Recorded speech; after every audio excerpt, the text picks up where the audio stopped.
It's a beautiful thing for us when we can put two writers on the same stage who just seem to belong together. And that's certainly the case tonight with George Saunders and Karen Russell. Dazzlingly original, beautiful, dark, and funny. Words that could be applied to both of them. And they're both MacArthur geniuses. Karen Russell has spoken repeatedly of the debt she owes George Saunders. He always makes me want to write, she says, adding, he showed me you can have really moral, moving stories that are partly a function of how insane and absurd the setting is. George Saunders published his first book, Civil War Land in Bad Decline, in 1996. Since then, there have been two other collections, Pastoralia and In Persuasion Nation, a novella, The Brief and Frightening Reign of Phil, a children's book, and a collection of nonfiction essays and short humor pieces. The 10th of December is his latest story collection. Karen Russell is the author of St. Lucy's Home for Girls Raised by Wolves and the novel Swamplandia. Her new collection is Vampires in the Lemon Grove. George Saunders and Karen Russell appear tonight in conversation with Judson True. Please join me in welcoming them all to the JCCSF.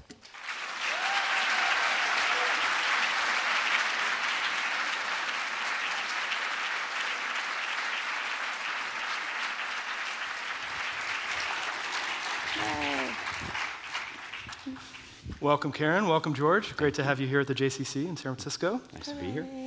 Thought I'd start out with a fun question that builds a little bit on Barbara's introduction. Both of you set a lot of your stories and your novel Swamplandia, Karen, in very weird places, theme parks gone wrong, or some version of that. What is it about these kind of weird theme parks that attract you both, and what were each of your favorite theme parks when you were young? Not that you're not still young. I know, I can barely remember that time. Well, thank you so much, Judson, for moderating. It's super cool to be here. This was mentioned already, but I was a huge fan of George Saunders' stories early on because there are all of these demented theme parks. And I grew up in South Florida, which is itself kind of a demented theme park. And then it's just kind of nested dolls within that one macro theme park, you know, just simulacra of a simulacra. So I think that what's attractive to me about them is, in a way, they feel kind of like stories, in a sense. It's like this diorama universe, and it's bounded. It has these constraints, which is sort of how like a 12-page story versus a novel can feel. I mean, you have this kind of machinery to work within. And then I think, gosh, that's a great question. When you're writing a story, I think to set up the rules of that world is part of the pleasure, to really create your own sort of engineer your own little artificial universe. Yeah. So that's for sure part of it. But I really think, in my case, a lot of it just has to do with geography, like growing up in South Florida. So many of our weekends and field trips and everything, there wasn't too much of a distinction between real life, quote unquote real life, and like the parrot jungle. The destination and the trip. And that was my favorite, the parrot jungle. Yeah. The parrot jungle? Yeah. Which my dad, who's in the audience, has since told me not a great place to go if you have a hangover and small children.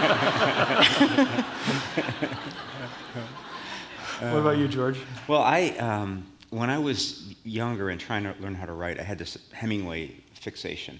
And so I was always imitating Hemingway, and everything was in that voice. And I think at some point I got to the place where that had to get disrupted in some way. And I had a dream one night about this place that was one of those mystery spots, where gravity is suspended. And in the dream, I was the proprietor, and it was this living room, and everything was floating around, and I was behind a pane of glass, working it, And in the dream, this elderly couple came in, and the guy touched something he wasn't supposed to touch, and I snapped at him, And I woke up, and I had the language of that place in my mind, which was very Hemingway-esque. But when you take a Hemingway's diction and put it in a theme park, it's automatically funny, that the Virgin Mary theme park in Stoic diction, it yields. So I think actually at first it was just a mechanical way for me to cure myself of this medical condition called Hemingway boner, So if I started getting a little too earnest, which is something I'm well, that's very not correct. You laugh at a medical condition, but if I started to get too earnest, I would, or, too sincere, too sincere, too direct, you put it in a theme park and suddenly you don't know what it is. And then you're in that relation to your prose, which I think is ideal, which is, I don't know what I'm doing here. Suddenly my intention has been mangled in some way, and you're writing in that state of kind of real mystery and befuddlement that then produces something, more than you planned. Thing. Yeah. Sure. Do you feel like over the course of both of your writing careers so far that America's become even more like a theme park, and it's even deepening as an attractive metaphor, or do you feel like it's played out for you at all? I think in this new collection, I sort of as a conscious deviation, because I had just spent, I don't know, my entire 20s in these imaginary theme parks. So in Florida, in the state of Florida, I think there's a little bit of a move for me. But definitely, I do think that it's a frightening new normal, where just the poverty of our imagination is sort of everywhere, right? If you go to Orlando, Florida, I don't know if Book Tour took you down there. I actually love Orlando, but it's like the B-side world, It's like lions eating steaks on cars right next to, like this city brought to you by, I don't know. I love that. When I had what I now can see as a formative experience, when I was in my 20s, I was living in Amarillo, Texas, and this close family member of mine passed away very tragically. And it was just, the first devastation that we'd actually experienced. And the funeral was held in this sort of new faux Georgian funeral home on the main strip, and across the street was a strip mall with a Chuck E. Cheese.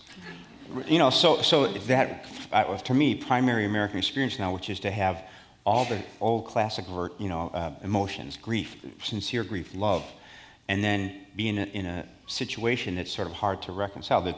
The rat comes out and has a smoke while you're grieving, Right. And it's so funny that you mentioned that, because I remember at our grandfather's wake, being just enraged or having some kind of displaced rage, connected to grief, because people were eating like hot Cheetos, like inside the funeral home. And I was like, why is this happening? Right. It just seemed like the wrong kind of invasion. But it gets interesting because then you didn't actually go from the funeral to the Chuck E. Cheese. You didn't do that. No. I mean, but just to come out with that rich, complement of human emotion that people have been feeling since they loved, and then be in this kind of odd setting. But the thing I'm thinking about recently is maybe that's my problem. Maybe the fact that we conceptualize something as odd, is sort of a programming. What would be an unodd situation in which to be grieved? You wouldn't be able to see something that completely takes you outside of the feelings you're supposed to feel at the funeral while you're doing those. But that is a big part of, I think, both of your work, is that you feel all these different things at once. You crack up. You get really scared of death. You worry about poverty. How do you both think about how your work kind of does evoke all of those different feelings across the spectrum? I think that's one thing that's really distinctive about both of your work. It's not just sort of hitting one, sort of strand of emotions. Right.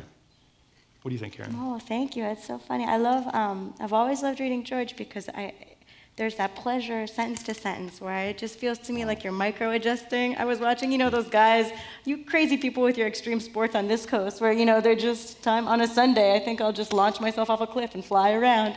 But, just making these like tiny adjustments tonally. And I think, I think partly because, George has said this elsewhere. The awkwardness of doing this with you is now I can't just plagiarize you. I can't repeat my shtick. So we're in a fix here. We're in a original thought. Oh my God! Get your lawyers on the horn. Well, as Karen once said, I said.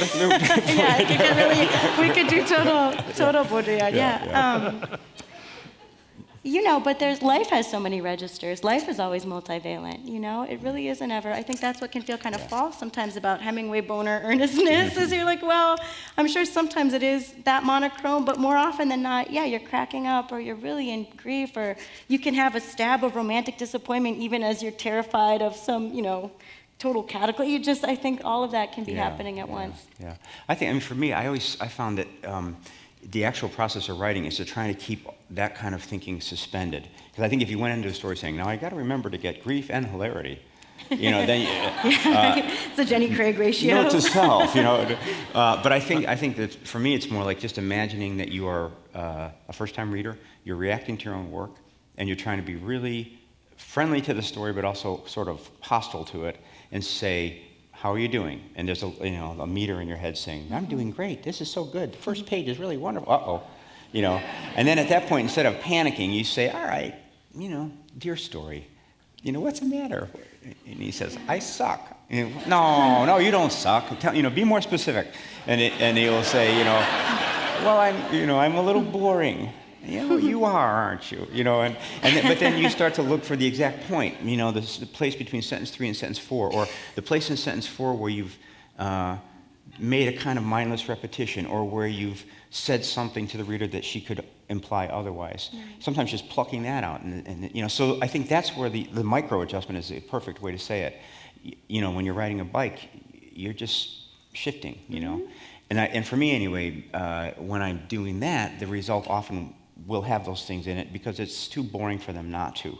After many passes, you feel a wave of sort of boring sincerity, and you say, I gotta just send me a fart joke, oh Lord, and then kind of. That's true. I have that too. That's so funny. It's just whatever acid reflux. I can see that you do in your prose. Self-created acid reflux. Where I'm like, well, that was pretty lyrical, and you're like, gross. Right. I think. But see, then I think send me a fart joke for sure. Right, but the thing, and what I see in your work is that then you don't necessarily disown the lyrical. You can leave it, and just say, okay, the reader is now feeling as I just did. That's a little lyrical. Let me surprise her, And so it's like a date in that way, I guess. You're kind of trying to. It's tricky, right? I have a really difficult time figuring out when humor, when it's sort of in the service of the story and it's going to underscore whatever's really poignant and dark and terrible, which is like all, the funny sad ratio that the George Saunders stories just rock. And then also, or when it's sort of just a reflex. Right. Because sometimes that happens to me too, where it's too bald or it feels too sentimental or something, and then it's. Yeah, but we've met a couple times, but one of the things I love about meeting you is that you can see that in a really wonderful writer, the prose style and the person are not unrelated. So you really have a genuineness and a comic energy just in the way you live, which is. Isn't it weird for you guys when I start crying on stage? I'm like, and I have this special award for you. For the best moment of my life. Thanks for coming. Thank you, George. But I always, I teach at Syracuse, and it's a great program, and the students are amazing. But one of the things every so often I think, maybe one of the built-in flaws of the MFA program is that when you think about writers like Karen or Zadie Smith or David Foster Wallace, these people that really become iconic and beloved, there's an element of it which has to do with personhood. And obviously you can't teach personhood. So it's a matter of, like, David Foster Wallace was a really interesting, unique person who found a way to show up in his prose, And that you can't, it's just, you're lucky if you have it. And so, I do think that's a tricky thing. And that's a weird thing to try to transmit. Just thank you so much. That is the best compliment of my life. I'm just trying to keep walking forward since we're on stage. But Karen, do you remember when you were first writing stories when you felt like you found your voice? Like, do you remember a moment? It's funny because that's a shifty thing too. I don't know. Maybe we could. I'm so curious to know what we're supposed to do now. Yeah. I think, speaking of micro adjustments, because I feel like the stories in St. Lucy's, which is his first book, I just feel like a person's a moving target too. So I'm certainly not the same author that generated that work. So there's not a moment like that. There's a through line, I hope, right? There's definitely a through line. I hope there's.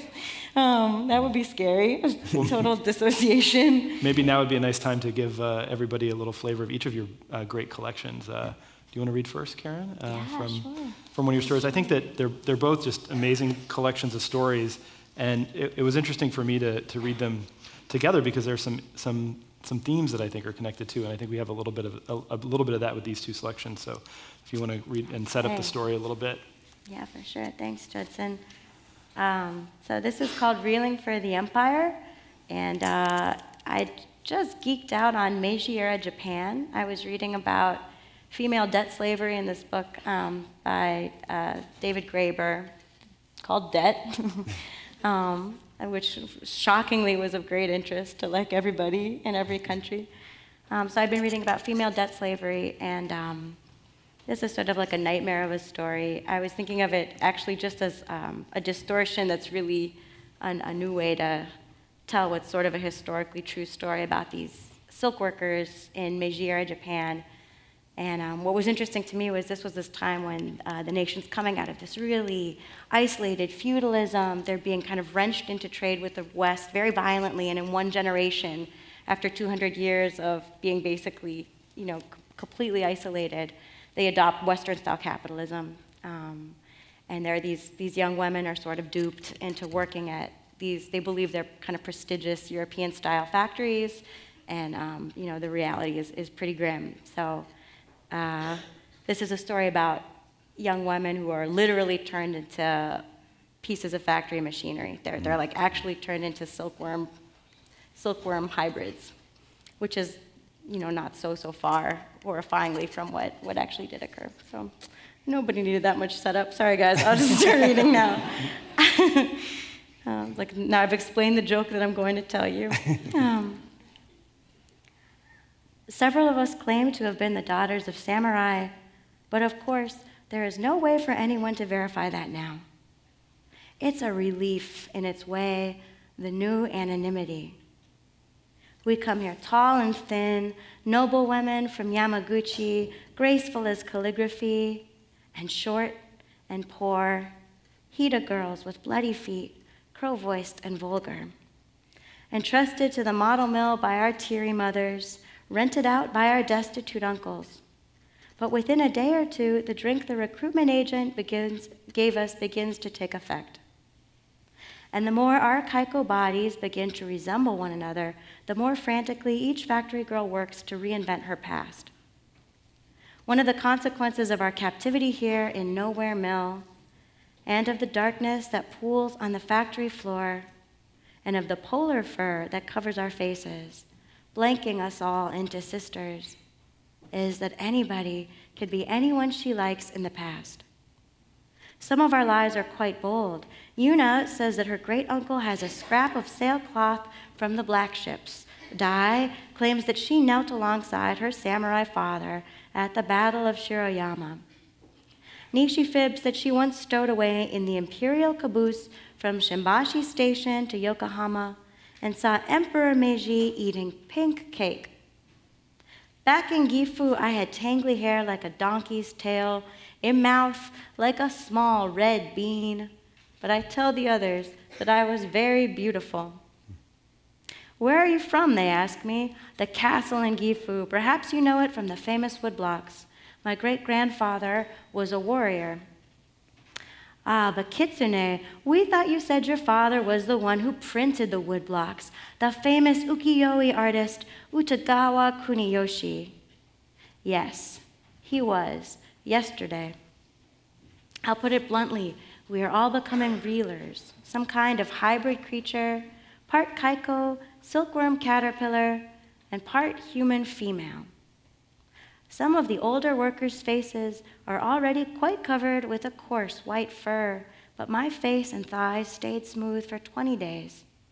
In fact, I've only just begun to show the white hair on my belly. During my first nights and days in the silk reeling factory, I was always shaking. I have never been a hysterical person, and so at first I misread these tremors as mere mood. I was in the clutches of a giddy sort of terror, I thought. Then the roiling feeling became solid. It was the thread, a color purling invisibly in my belly, silk, yards and yards of thin color would soon be extracted from me by the machine. Oh. So Thank you. the chance. Oh, thanks, guys. Thanks, Judson.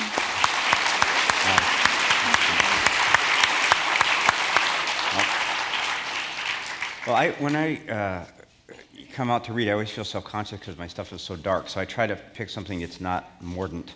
And then That's a different strategy. Yeah. And then, but this is at a funeral, so so this is at a funeral. This is just a diary entry, so the diction's a little clipped. But October 1st, Todd Grasberger funeral today at Ukrainian church downtown. Todd apparently from humble roots. Priest equal long-haired guy in cassock.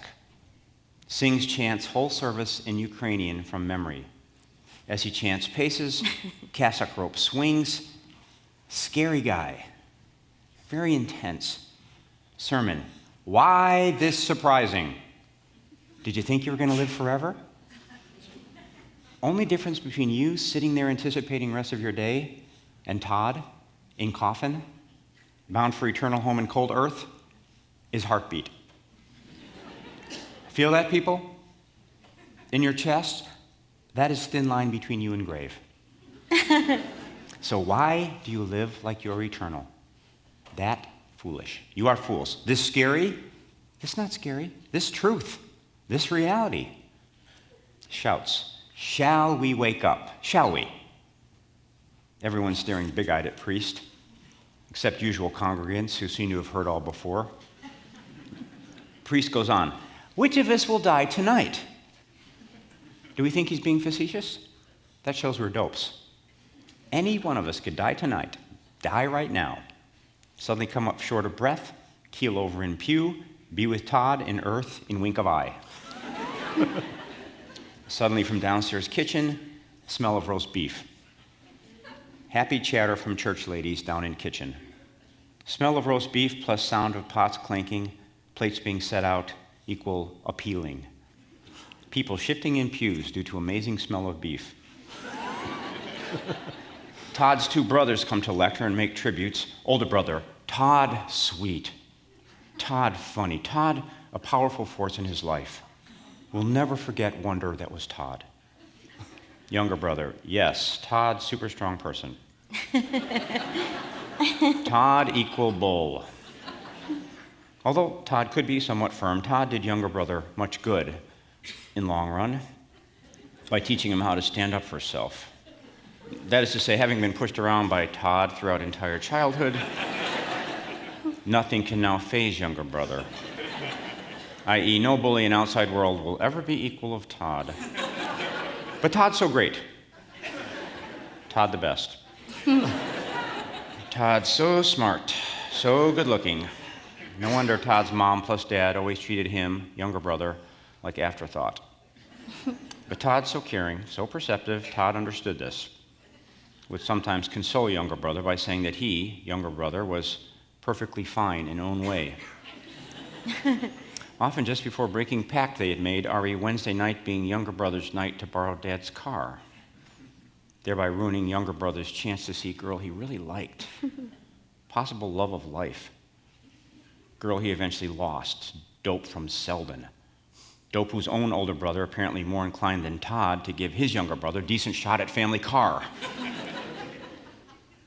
Younger brother, seemingly perplexed by own tribute, then led away from lectern by scowling older brother, hissing something in undertone. Lunch good, lunch beyond good. Funeral so sad, lunch equal heaven. Eat 3 roast beef sandwiches in row off paper plate. Outside yellow tree blowing in wind. Think, life beautiful. So glad I'm not dead. If when I die, do not want Pam lonely. Want her to remarry, have full life. As long as new husband is nice guy, gentle guy, religious guy, very caring plus good to kids. But kids not fooled. Kids prefer dead dad, i.e. me, to religious guy. Pale, boring religious guy with no oomph, who wears weird sweaters and is always a little sad due to cannot get boner, due to physical ailment. Death very much on my mind tonight, future reader. Can it be true that I will die, that Pam kids will die, is awful? Why were we put here so inclined to love when end of our story equaled death? That harsh, that cruel, do not like. Note to self, try harder in all things to be a better person.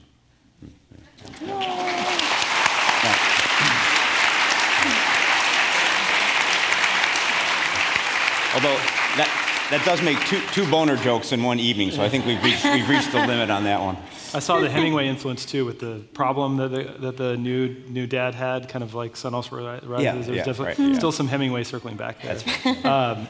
I think both of those passages really show just the sort of the bravery and the willingness to use your imagination, but also drawing on reality. I think that both of you play with science fiction. The story that you read from is, arguably, has a science fiction influence.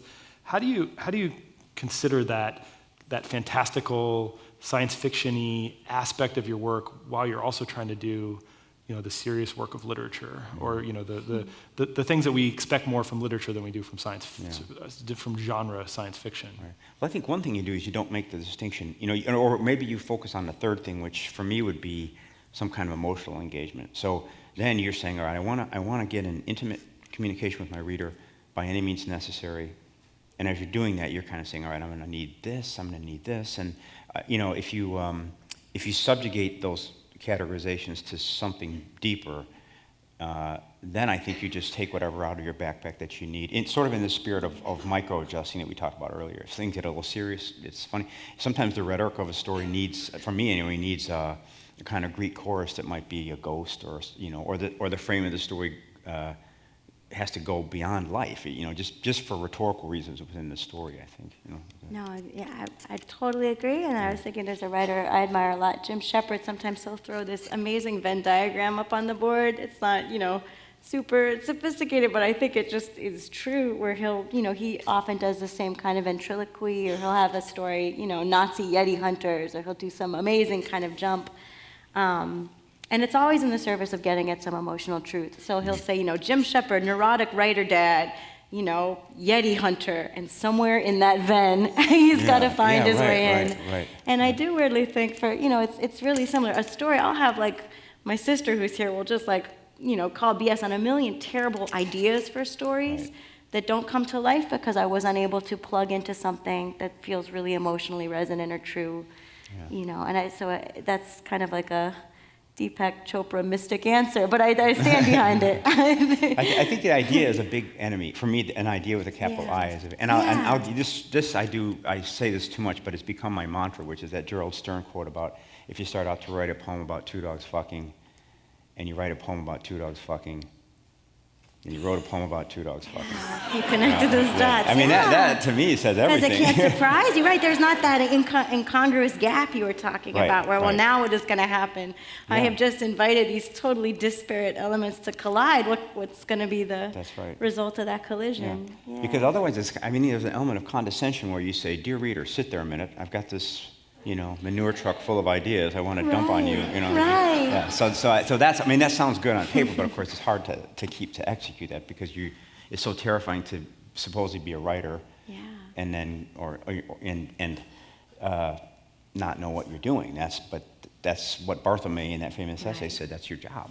Right. I also think it's humbling when you have that kind of collision and something very similar occurs yet again. I don't know if you've had this, but I'm like, what if What if a seahorse ran a popsicle shop? That sounds wacky. Yeah. And I'm like, oh no, it's about grief again. And I'm like, oh. Right. That's right. Yeah. That's right. Oh, yeah. Somewhere between embroidering its little hat and the new paragraph, it became about loss. Yeah. Cool. But I think that's true. It seems to me like if a person focuses her attention on something very intensely, it's going to turn out to be, it should be somehow part of who she is, and there should be some consistency in it. But I love that feeling where you think, oh, this story is totally new for me. Right. I've never written this before, and then at the very end you go, oh, wait a minute. The B-horror movie feeling, right, where that same cab driver turns around, you're like, you again. Yeah.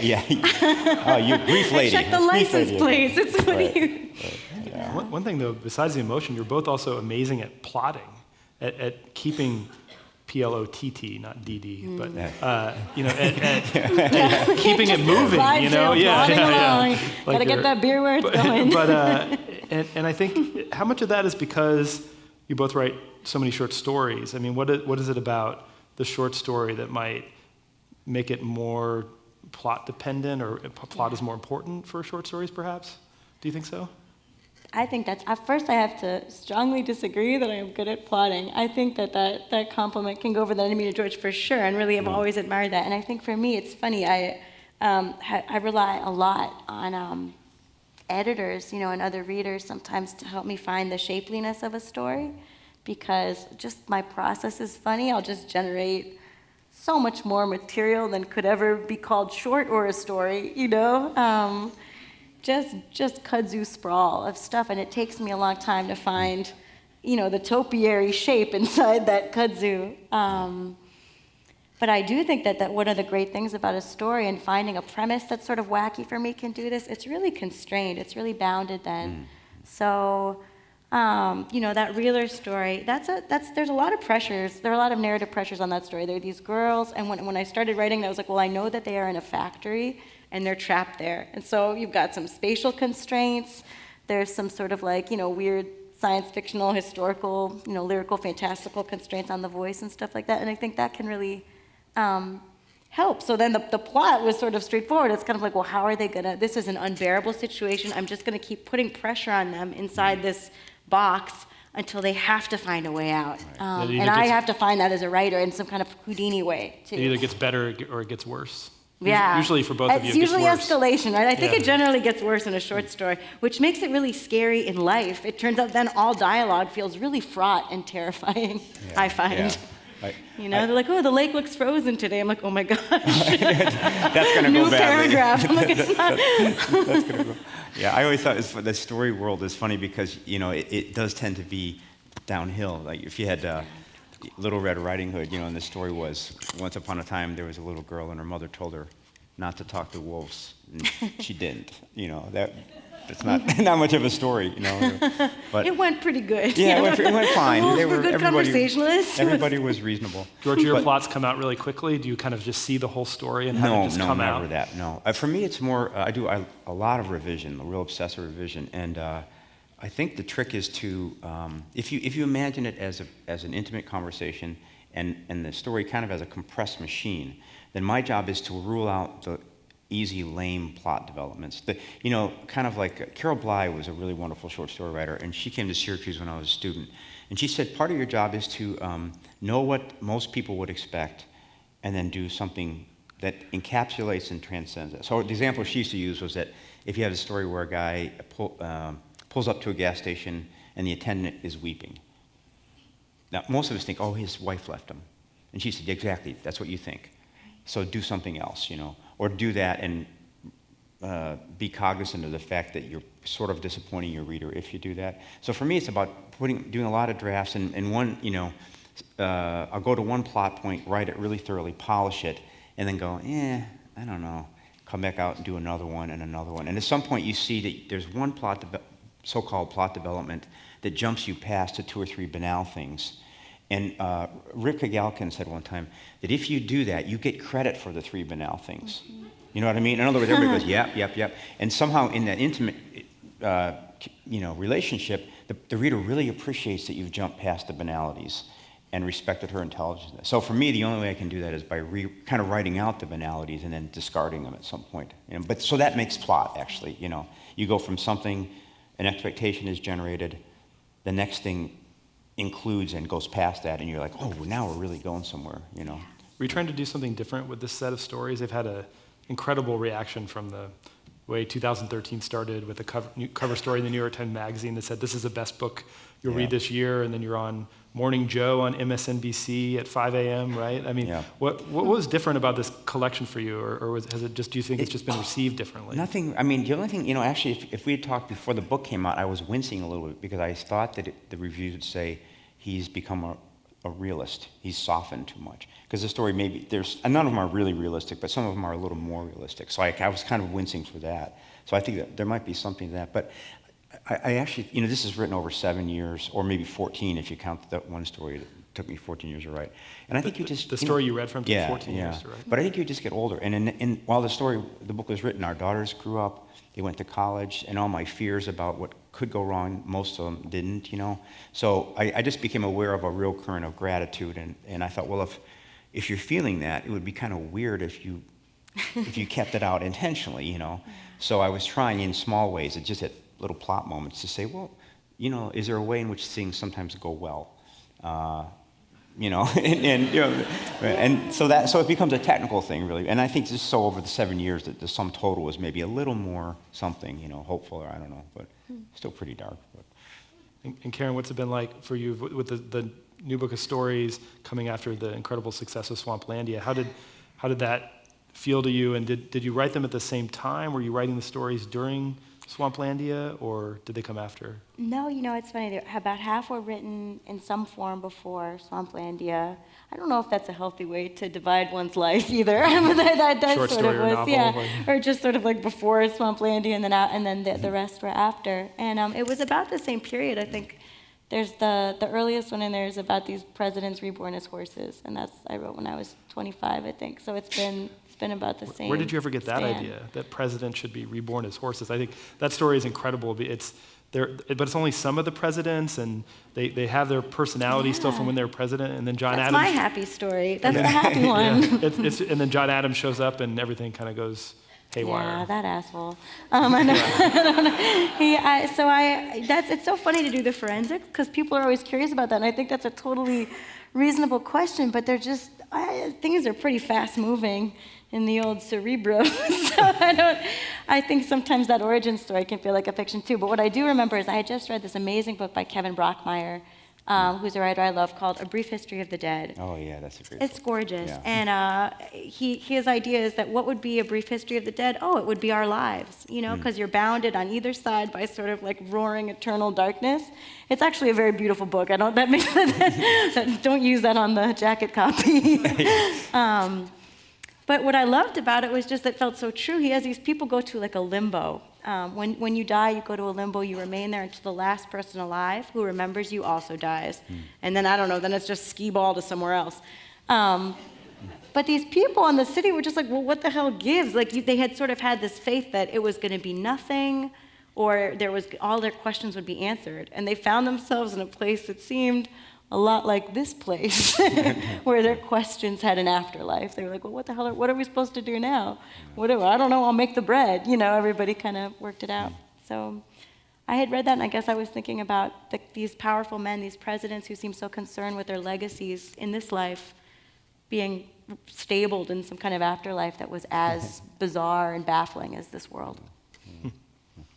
One of the other incredible, I think, commonalities in your work is not just theme parks, but concerns about people on the margins and poverty and compassion that I think there's no moralizing, but it's incredibly moving to care about the characters. Do you feel like you've always cared about people who maybe not doing as well or are struggling, or did that come from some of your own experience? I think I always cared about them, but I didn't really have the chops to get at it, then also in my life, it was kind of like, money was always a thing, for me. And I recently found an old notebook from when I was in my Kerouac years out in LA, which I remember as being real, just kind of hanging out and, taking acid and, not taking acid, but hanging out. But, just carefree. And, It was after Hemingway? Yeah, lots of intellectual things. But I looked at this notebook, and it's just like, I think I can get $40 from Greg, Call Brian, see if parking lot job's still available. And it was actually really kind of sad because I have this poor little 28-year-old guy who thought he was so hip, and he's like a 95-year-old retiree, like with the pennies, and I was working as a doorman in Beverly Hills and trying to, somehow parlay that into something better. So I think that those concerns were always with me, but then for many years I didn't think that was a valid topic. And then with the first book, I kind of blundered into a way of writing about it that brought it to the center kind of surprisingly. But, everyone I know, and when I was a kid, that was, anything you tried to pull off in your life was bounded by the fact that you had to get up at 6 and go to the morning, or you, that Terry Eagleton quote you're talking about, capitalism plunders the sensuality of the body, and so I guess it was good that it finally made its way into the stories. Wow, what a great quote. Yeah. Capitalism plunders the sensuality of the body. I can't find that he actually said that. I can find Bell Hooks quoting him, so I might just cannibalize it. Sure, as I often say. How did, so he's a communist theorist, how did Joe Scarborough react when you quoted that to him? Yeah, I slipped that in there, and then afterwards... You got that on the Morning Joe? Yeah, I did. That's amazing. And then afterwards, whoever the token liberal was said, "Hey, Joe, this guy just dropped some communist theory on you." And he's like, it's a cheap thrill, whatever. No, it's a good one. I've been thinking that since this MacArthur thing. I'm like, I should learn the Germans and quote them aggressively. I think you should, it's in the contract. You actually have to do that. Yeah. What about you? I think that Swamplandia, I think, is is incredible because of the compassion for these kids that are, the loss of their mother, and then just really the loss of their world. And it really is tied up in poverty and money, and kind of you find out more in the book about that and about their father. But where did that come from for you? That's funny. I know I want to have a fun, so I don't know. I'm a child slumlord. I have no idea. I think I just had a really wonderful parents. Both just when people say salt of the earth, they mean my own parents, and they're just completely compassionate. And I was raised Catholic, so that helps, I think. You have that in common, right? Yeah, that's where that anxious... When I say scapular, you know what I mean. Well, yeah. Not a euphemism for anything weird. Just actually... Yeah, I just think that, I had was just cued into that early on. And both of my parents came from, blue-collar backgrounds and worked incredibly hard to give us... They're a lot like the parents in a George Saunders story, I think. And one of the ways that, in retrospect, I understand that love to have worked now is our home was destroyed in Hurricane Andrew. So that's sort of, was sort of maybe my first experience with seeing kind of what it can mean to lose, everything for just the entire population of Miami, basically. And yet they did such a good job of kind of protecting us from the reality of what that meant that I was just oh, more time to study for the spelling bee. Awesome. I just think that kind of resilience and love and compassion, all that you get, that's kind of a too earnest answer now. I want to make that fart joke, but I'm just going to keep... Something I've noticed is that when you... fiction might be sort of empathy-inducing, because if you're revising... at least for me, you start with a character, and often my first impulse is comic, and the character's down here and I'm up here. So you're giving him a little kick, And then often what I found is I'll get locked up halfway through a story because he's too low. I'm puppeteering to the character, and the form resists that. Because since you're inventing everything, if you invent somebody who's deplorable and then point it out, that's kind of, it's an empty gesture.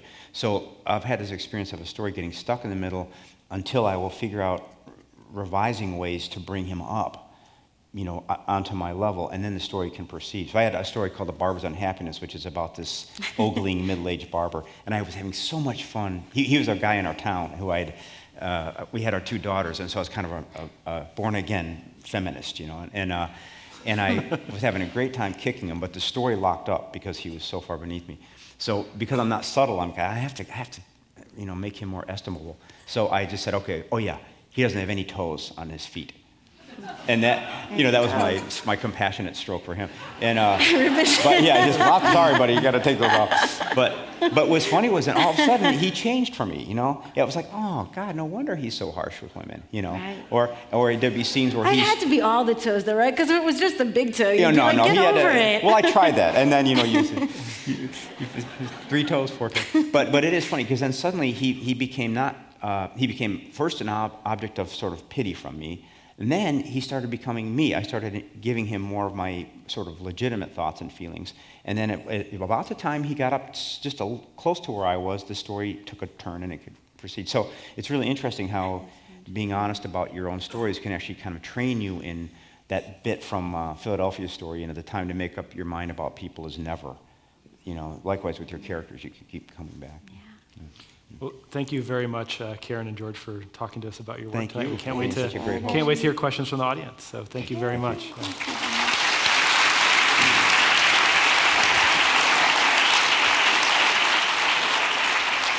Got the first question right here in the front row.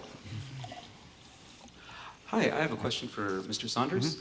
I noticed that there seems, and this is not in any way a criticism, that that's always a good way to start. Depictions of more visceral violence have sort of crept into your stories over the years, with stuff like, The Red Bow or Escape from Spiderhead.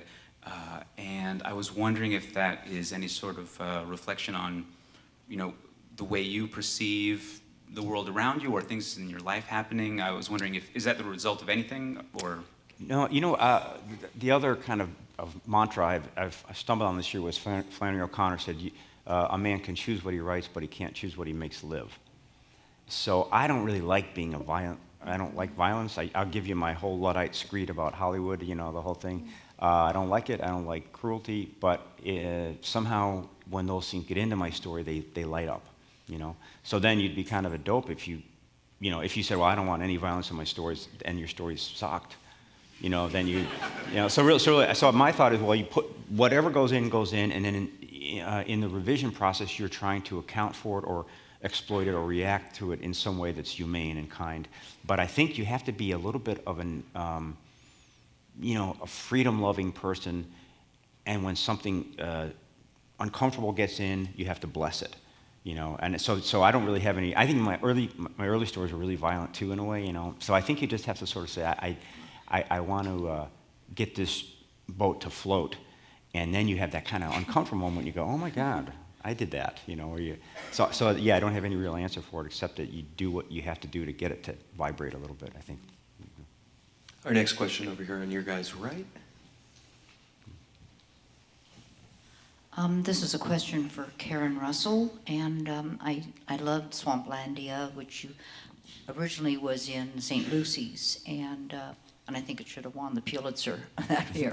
But anyway, I just wanted to find out whether you had anything in vampires that is developing into the next novel. Oh gosh.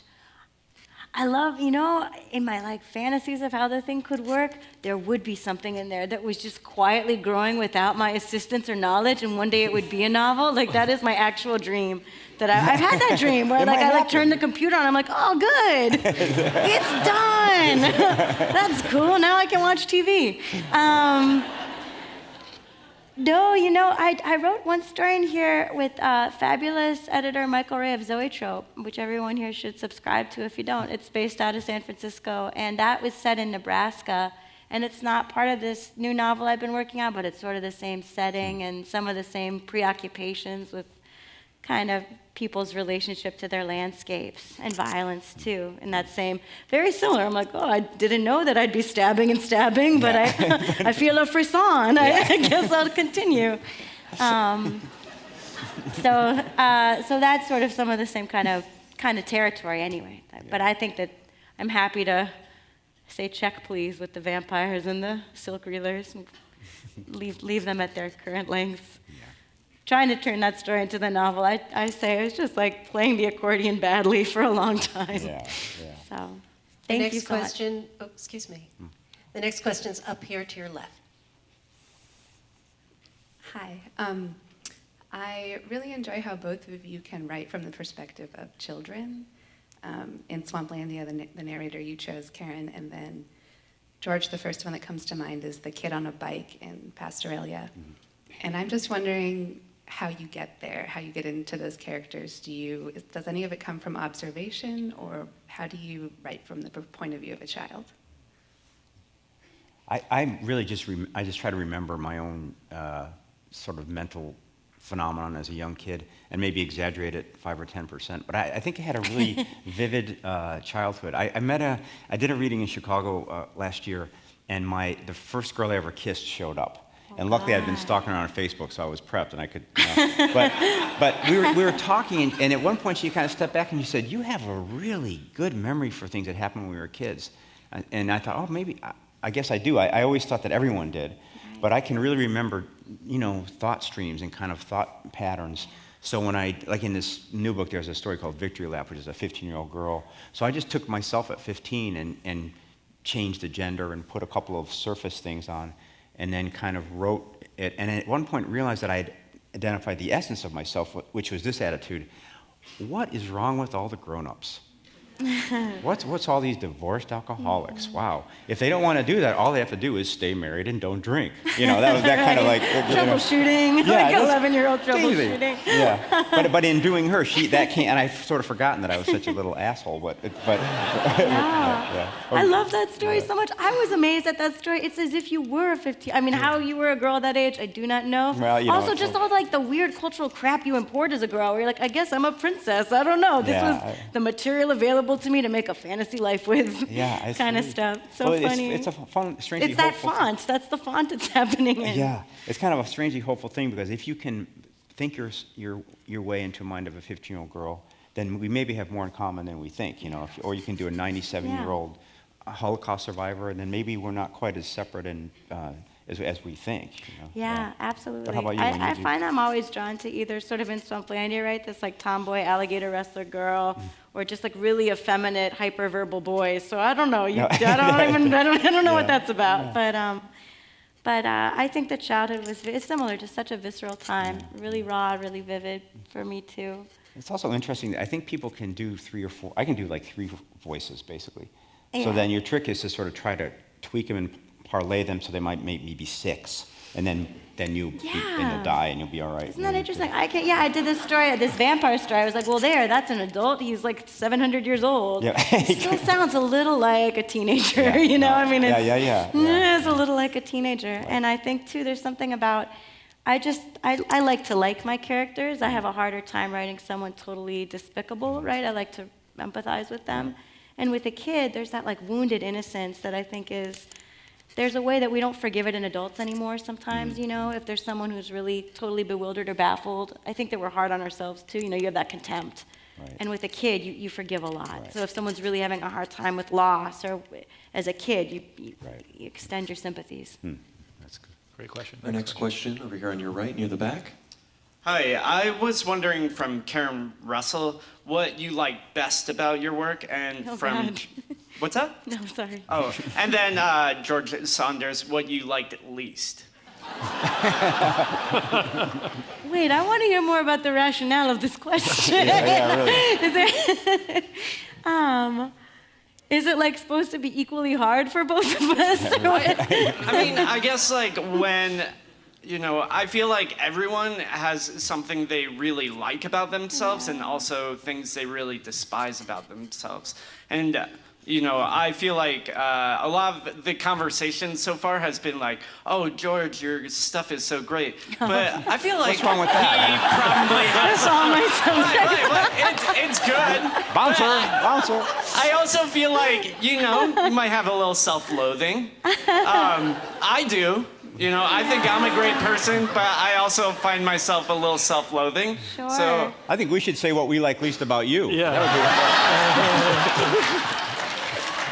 I think that's a very generous question. It's funny. I was just talking with Vendela about this. We were going over new strategies. I was like, self-deprecation has seen its day, so we're going to try shocking confidence. Obviously, that hasn't panned out this evening, right. But we're going for shock and awe confidence into the new millennium. Right. I think one thing that I like about my work is validated by Jordan kindly is that I try to be multivalent. You know, I try to be representationally true of how many kind of tones and registers we've got going in this, our only life, and kind of how much can be happening just moment to moment. So that's that. Now, am I saying what I like least about my work? Is that it? Oh, that's easy. No, I think that when you get to that place in a writing life where you finally maybe stumble on something you can do, it's kind of a bittersweet moment because you find out that it's related to who you actually are, which is sometimes you don't like that. Yeah. But second of all, that your strengths and your weaknesses are just the same. They're the same thing. So for me, when I made a little breakthrough with the first book, I realized that I had to let in humor, speed, pop culture, sort of not classic things, you know, kind of, and that, okay, so I know how to do that. But then the flip side was I was sort of disappointed, you know, I wanted to be more classic. So the thing I like least is that I still find myself relying on, you know, humor, clipped, high velocity, sort of understatement, and it can easily become sort of your thing. So I like that about my work, but I'm also trying to overturn it as I mature, you know? So I think you're always dealing, just like personality, you find out when you're 17, oh shit, I'm me, you know? But then you say, well, yeah, shit, I'm me, you know? And so I think that. The next question's the right news here. is mixed. Yeah. Sorry. The next question's right here in the middle. I actually have 2 questions. I don't know if I'm going to get to do both, but the first one is for George Saunders, and it's got to do with different characters that I've been reading in your books when they die, and there seem to be consciousness after death. And so I wondered what your thought, in a couple of different stories, I wondered what your thoughts are about that. Well, in the story world, I just needed it, really, you know. And so, in a sense, you're just drawing on a convention, kind of like the Sunset Boulevard convention or something. You know, it's just.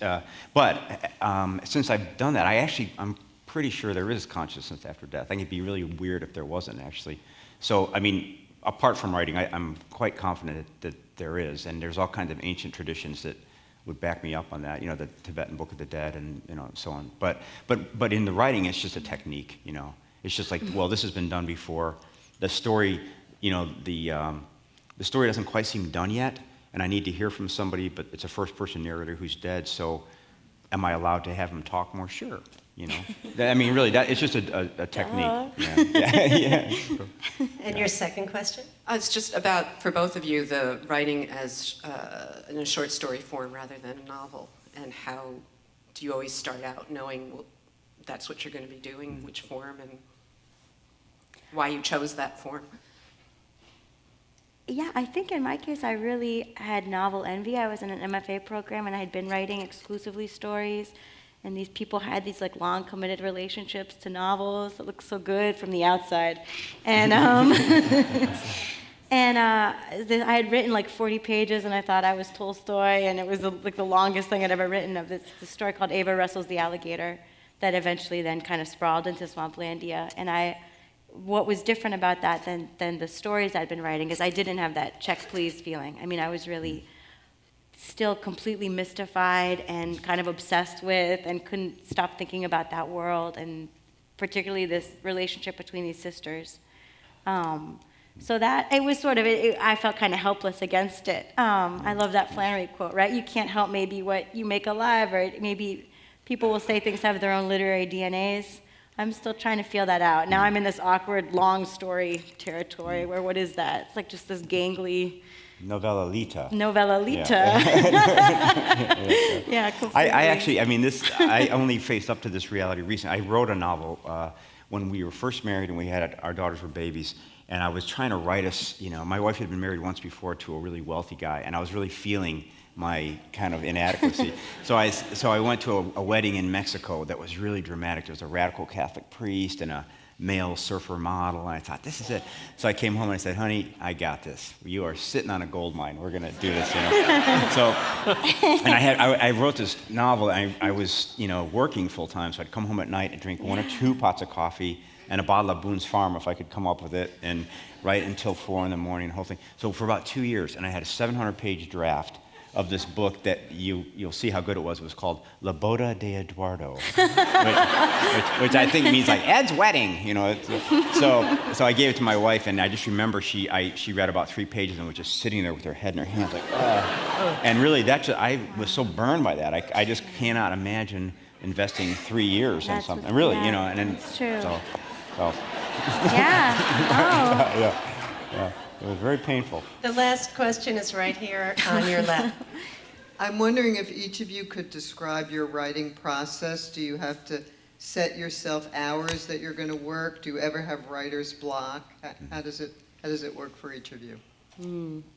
I've been, George has been too. I've been on book tour for a bit, so on book tour I just lie and say what I believe would be my ideal writing schedule, the way you lie at the doctor's office, where you're like, oh, I exercise and I drink minimal wine, you know, whatever. I'm like, I write 5 hours a day most days, which is just simply not true at this juncture. It's changed a lot. It used to be sort of, I was a night owl, and now in my decrepitude, I write in the mornings and then try to revise later in the day.